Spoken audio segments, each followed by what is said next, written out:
Happy gaming, ladies and gentlemen. I am the Irreverent Reverend, and this is a beginner's guide for Astroneer. Astroneer is a great game, but especially if you're unfamiliar with sandbox-style games, it can be a bit daunting when you're starting out. So my goal in this video is to share the basics with you, a guide to getting started if you're new to Astroneer. I always aim to be spoiler-free, so rest assured there will be lots more to learn and see beyond what we share here, and this isn't meant to replace the tutorial experience provided, which I definitely encourage you to play. So, let's drop in, and the first thing that we'll cover is getting started. And we'll get started right here on this menu, and here you see we can play the tutorial, start a new adventure game, or start a new creative game. We won't cover that in this guide, so why don't we just stick with starting a new adventure game. We'll select that. Before we even begin though, we do have the option to make our Astroneer look however we want him or her to look. So you have several different suits to choose from that you can just choose whichever one you like the look of. You also can scroll down here. There are different palettes and visor colors and masks. All of this is just cosmetic. It doesn't affect gameplay. And of course, some of these probably will not be unlocked for you if you're a new player. So let's just go ahead and launch, start your adventure. Yes, please. And let's hop down. On our way down, let me just say a quick word about sandbox games. And that is just simply, they are designed for you to do what you like. Explore, be creative, build, take your time, or be a completionist. However you play, if you are having fun, you're playing it right. So, I'm just going to give you that warning. There is no right or wrong way to play this. If you are having fun, you're playing it right. So here we have landed, and we're going to press F to exit our dropship. And we're going to let our shelter and landing pad get set up here.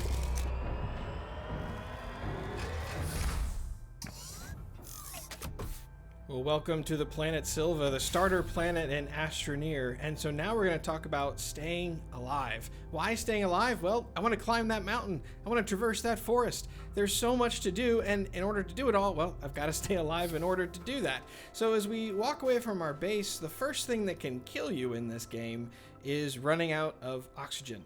You probably note that on the top of my backpack there is a light blue bar that is slowly depleting from right to left. That is my oxygen tank, and if it runs out all the way, I will begin to suffocate, I will slow down, I will lose some mobility, and 10 seconds later I will die. But coming back to your shelter here, yeah, that's a good sound. We can always refill our oxygen by connecting to our shelter or a vehicle or other items that have been oxygenated, something we'll get to later. The second thing that you need to watch out for that can kill you is fall damage. Alright, that might have been a little anticlimactic, but the point is that fall damage can kill you, and it just might. So keep an eye out for that as you're moving around. And speaking of moving around, of course, you do that with W, A, S, and D. And as you're running, you can hold down Shift to actually sprint, and of course, you can always jump around if it makes you feel better. Also, you want to keep an eye as you're out and about for beacons like this on top of your shelter that help you know where you need to be going. You could also always run your cursor under your Astroneer, and then you get this big circle under you that stands for Never Eat Soggy Waffles, or it's a compass that will tell you what direction you have gone and hopefully the direction that you need to be going.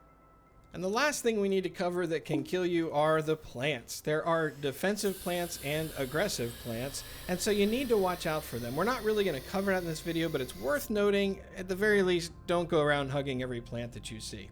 For now, though, we're just going to jump ahead to the beautiful sunrise on our next day. Now, I haven't done things off camera, but just as a word, it gets a little bit dark here at night for video until we have lights. So we are going to build this base together, though, step by step. And of course, that brings us to the next section of our guide, base basics. The first thing we want to talk about is just how do we start putting together our base? And we can see here our landing pad is giving us the option to examine it. So let's pull up this interface. Initialize cargo drop, so we'll pop open the bug protector, click the button, and we get our first little drop here. And you can see that we've been given a couple of different items that can help us, and the first that we'll look at is the oxygenator. The oxygenator is a super helpful item, so let's open it up. You open up a box just by holding down F and opening it there, and you see we mouse over it, it tells us it provides oxygen flow to tethers and power cables. And just a note here to let you know that the tooltips in this game are extremely helpful. If you're wondering what something is, you can mouse over it and it tells you. And in fact, if the item is something that you can interact with, as here it says F to enter, Clicking that will pop us in the shelter. Clicking it again will pop us out. And that's how we save the game, by the way. But so keeping an eye on tooltips is a great way. If you forget what something does, how it works, that can be a great way to figure out what to do.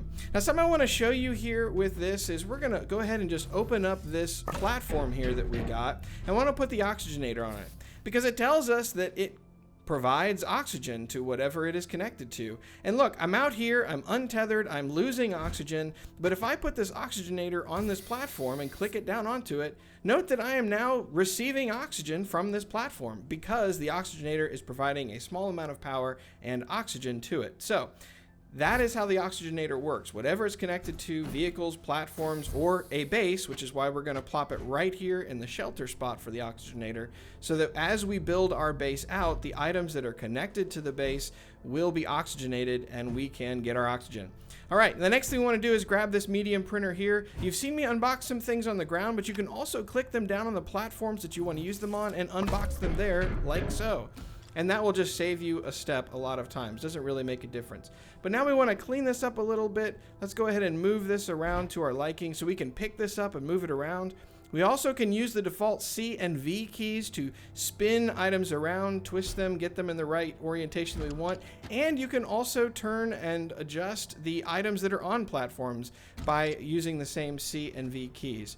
But one more step we want to make sure that we always keep an eye on here is keeping things connected so that they're powered and oxygenated. See here we've got these cable plugs, and by clicking one we can move it around, and then yeah, hear that nice little click it in there, and you can see here by the yellow and the blue that it is both powered and oxygenated. And so now you see that we are actually tethered to that platform instead of the shelter, so we even have a little bit more range before we are, untethered anymore. And that's going to do it for base basics. You are going to expand your base out by doing more of the same, placing items, building things to put on platforms so they're powered and oxygenated, and you can do that. But if we want to build more, we need materials to do so. And that's why now we're going to talk about the terrain tool and material gathering. The terrain tool is pulled out with the E button, and you can see that my cursor actually changes here to let me know that the terrain tool is out in addition to seeing it on my side there. But how does it work? What does it do? Well, when I mouse over something I can gather, it's going to tell me what it is if I hold it there for a second. This is organic, so we're just going to hold the button down and pick up lots of organic. So you see, that's simple. We have just picked up a few pieces of organic, and we're just grabbing some more here, no worries. And then we see here we have compound. So we can just get some compound while we're at it. But notice here too, I don't see compound, but it tells me that there is compound. And that's just letting me know that if you dig down a little bit further where you are moused over, there is more of that goodness that you are looking for. So keep an eye on your cursor, and that will help you gather stuff up like we're doing here. So we're running a little bit low on oxygen, so let's head back to the base here. Get that up a little bit, and I see some resin in the distance, so we're going to go grab some of that and just do more of the same. Pull that out, and we're going to grab some of this. And notice that there is some organic mixed in here, so you might get more than one resource at the same time, but right now mainly we want some resin, so we're going to grab up some more of this resin here and then head back to base.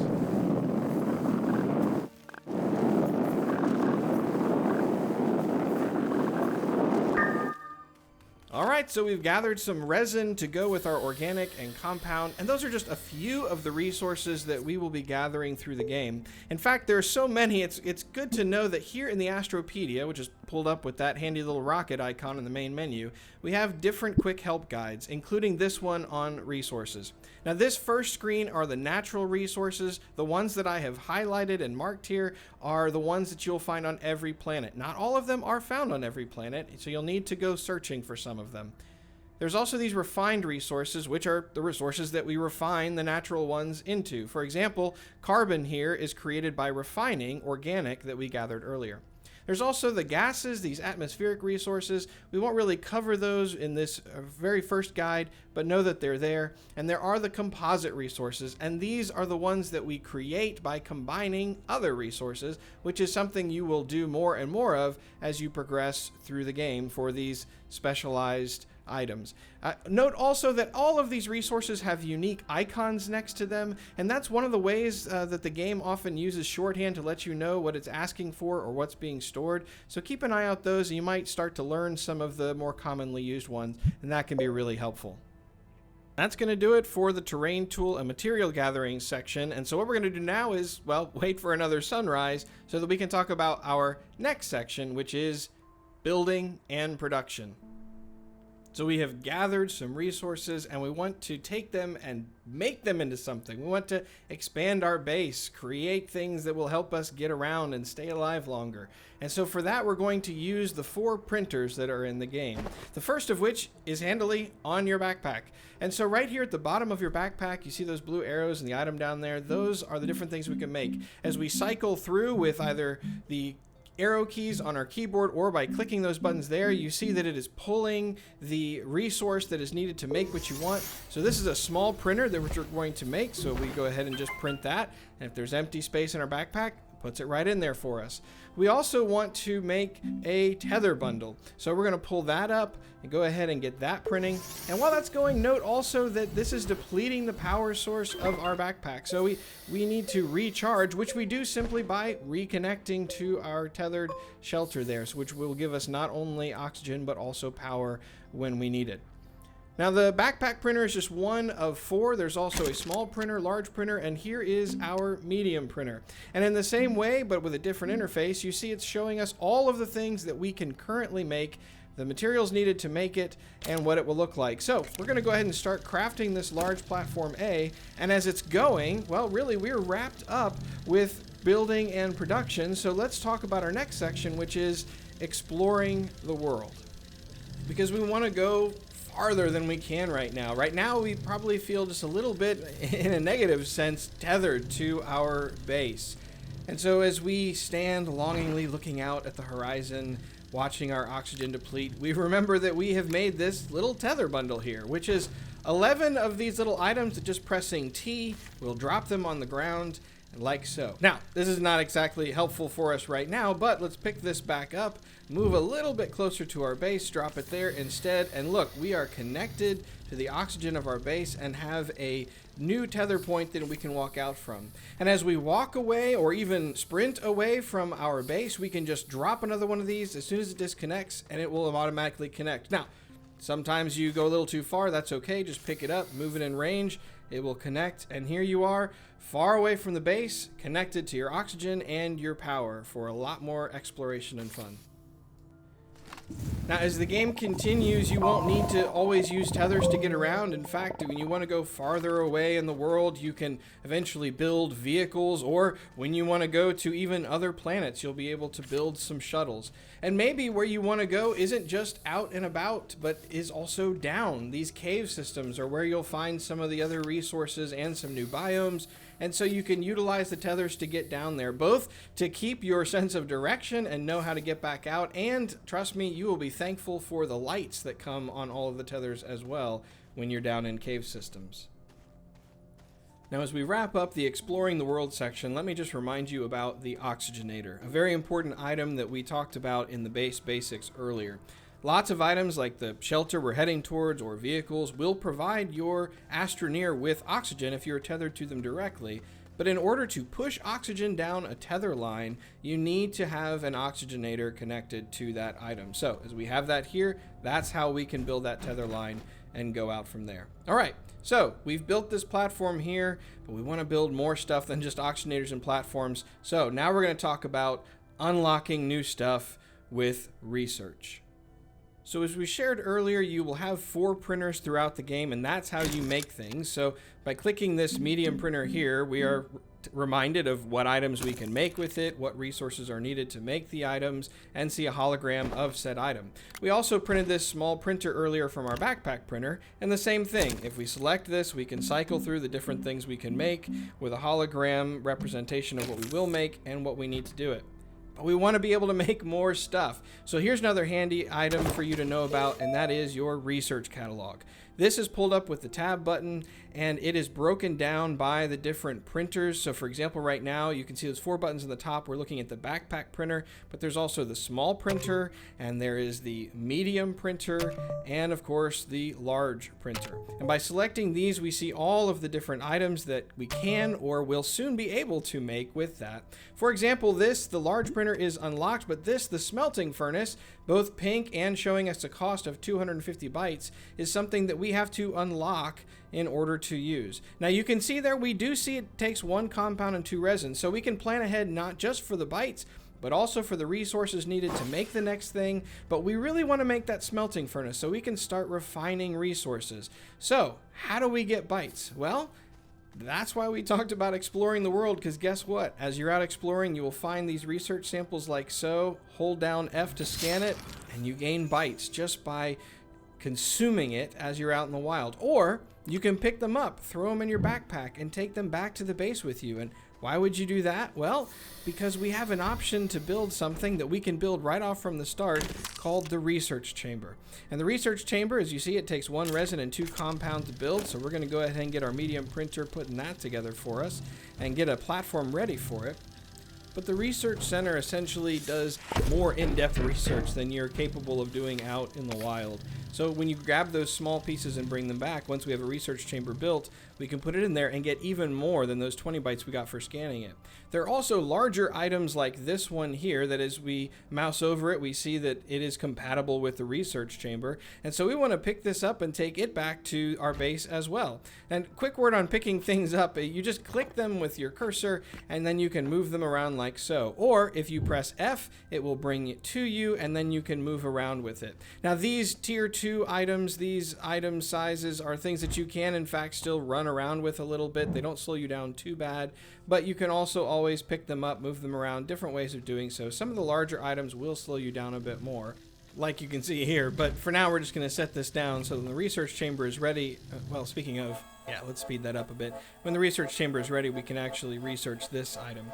Worth mentioning also, the smaller pieces will regrow or respawn if you leave the item that you pulled them from intact, and the larger ones will not. Also worth noting is the deeper you go onto a planet, the more research you will get from items, and when you go to harder planets, you'll get even more from those. For example, this small item that we found very close here on the starter planet Silva, when we open it up in the research chamber, we'll see that'll give us 60 bytes, and it'll take, as you see in the top right corner, it'll take 5 minutes. Hey, that's better than the teens and 20s that we would get from scanning it in the wild, but even better is this larger piece, so let's pop that in there and take a look. Yeah, and sure enough, that's going to give us 450 bytes. It takes a little bit longer, 11 minutes and 15 seconds, but we definitely want to let that do its thing, and that's how we are going to start gaining bytes over time to unlock new stuff with research. We're going to jump ahead just a little bit here so that you can see I've completed some research and we'll be able to unlock a few things to show you what we've got. We've got just over 3,000 bytes, so it's definitely enough to unlock our smelting furnace, which we'll do here in a second. But as the item in the research chamber is about to finish, we're going to go ahead and pop the next one in, and I want to show you one more thing. We're not going to talk a lot about power consumption in this video. We'll cover that in the next one, but it's worth noting, especially around the research chamber, that the amount of power you have coming through your base makes a big difference. Note here that we're going to get a little over 560 bytes for this in 12.5 minutes or so, but the yellow bar is not all the way over to the right on this interface, and well, we can do something about that. By turning on this small generator that I printed from my backpack and fueled with a piece of organic, you see that the power bar fills up with this purple bar. I call it the overcharge bar, cuts the time in half to 6 minutes that is going to remaining to get those bytes, and so that's a great way to speed it up. Note there's also sort of like a quick reference point around the cable plugs on all of the platforms. You see the flashing red? That means that your base wants more power than it's got, and the yellow is how much you actually have. And so the yellow fills up that red bar, fills up the overcharge bar on the research chamber, when you have enough power coming through, and that way, whether you're printing or researching or smelting, it all goes up to normal speed. So we're going to unlock the research chamber. We're also going to unlock the large platform B, and I'll tell you why in a moment. And we're going to go ahead and get that platform printing, and we'll come back when those are printed and look at some more. Alright, so our printer has churned out for us the smelting furnace and a medium platform B, which we're going to place both just over here. We'll go ahead and open up the platform and connect it to our base by putting it where we like it and connecting it with the cable plug, and we'll unpack the smelting furnace on top of that there. Now, just so we can see this going at a little bit faster speed, I'm going to turn off the research chamber so that we're not using too much power, and go ahead and turn on my generator again. And just note here, the smelting furnace refines, melts, and burns resources. So I'm going to take a piece of quartz here, and you can just place them directly onto the smelting furnace like so, and it's going to start smelting that item. You also, and this is the reason we made the larger platform here, notice that there are empty slots on the platform, and if I place something on it, the smelting furnace will take it automatically, and when the smelting furnace has completed an item, it will, well, as you see, automatically plop it right back down onto the platform or onto storage that is existing on the platform. And the reason for doing those things, quite simply, is making sure that there is some automation set up in your base. You don't want to plop something down like a smelter on a platform where it stands alone. Otherwise, you're going to have to feed it by hand every single item and take off every single completed item before it continues to smelt the next one. But instead, to utilize empty spaces on a platform or storage containers on that platform to allow you to automate some portion of what you're doing. All right, that's going to do it for unlocking new stuff with research. The last thing I want to talk about is just further tips. And the first tip I have for you is simply to watch. See that when I pull up my backpack, I can see, for example, this soil container.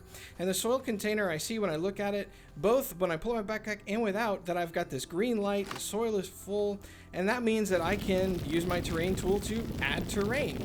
But notice as I build this little thing here, my soil has gone down. But I don't even have to pull up my backpack to see it. You can see it here. I've got that little light. And when I have refilled my container, I see the green light, I see that it's full. The terrain tool also has visual cues. Notice that I'm burning off soil because my soil container is full, and so that little indicator there says, hey, if you're trying to get soil, just so you know, we're not. There's also this visual indicator that I am running low on oxygen, so keeping an eye out for the visual cues that the game is giving you, I promise you will go so far so that you know what is happening. Beyond that, I also want to say make sure you are listening. For example, listen closely. You hear my poor guy? He's starting to suffocate. He's getting close to suffocating anyways. And so there are these cues, not only that little bong and that little O2 thing popping up, but even your character starts breathing heavily as he's going through the last dregs of oxygen in his tank. There's also audible clues for when you're gathering. Listen closely. That's the sound for gathering organic. Now as I pick up some resin, that's the sound for picking up resin. I think it's pretty great that this game has different resource collection indicators whenever you pick something up, and it's different for every resource. So as I come back over here and I get some organic, I hear this sound. And there's just different sounds for whatever you're picking up. And there's this one too that says, hey, you picked up a resource, but your backpack is full, and I've dropped it on the ground. So listening to the different audible cues that you will hear, watching for the different cues that the game will give you, that is just going to help you stay on top of things and stay alive as you progress and explore. Now, of course, speaking of staying alive, you might notice that our oxygen is running a bit low, so the next thing I want to share with you is what I call the emergency oxygen button, which is that green button right there. Now, actually, you know that that button is just our backpack printer, but if it's set to oxygen filters, that's going to create this oxygen filter, which we need to pick up, and it's going to fill up our oxygen tank and let us breathe from that for a bit. So it saves us if we're running low on oxygen and can't get to a tether or a shelter or a vehicle in time. But what it also does is worth noting is that our backpack printer will not take up storage space, whatever it is prepared to print. So notice as I cycle through different options, the resin stays put there and it doesn't take up any storage space. So leaving it there means I always have a piece of resin in my bag. It also means that I can start remembering where things are. I can go 1 left for tether bundle, I can go 3 to the right for beacon, and that allows me to navigate what can be sometimes an unwieldy number of things that we can print just by leaving it on oxygen filters, which again will help us stay alive if we find ourselves in immediate need of oxygen. And our absolute last tip is also about oxygen, and it just has to do with this little item here that your backpack printer can print called the small oxygen tank. Now, I say this because you might come across it and say, 2,000 bytes, man, I'm not unlocking that for a while. I'm going to recommend you rethink that, only because for the small cost of 2,000 bytes, I know it's a lot at the start, but man, is it worth it, because one piece of glass, which we get from the smelter, and a piece of quartz, we have just doubled our oxygen capacity. And oxygen filters, that emergency oxygen button we just talked about, it will fill them both, and even more small oxygen tanks if you have them. So this lets you roam free just literally twice as long just with one tank. So this is definitely something that is worth shooting for early to aid you in your exploration and give you some peace of mind. Well, my friends, that is going to do it for our beginner's guide to Astroneer. I hope you enjoyed it. I hope maybe you learned something, and I hope you'll come back and join us for future videos. Thanks so much for being a part. Bye-bye.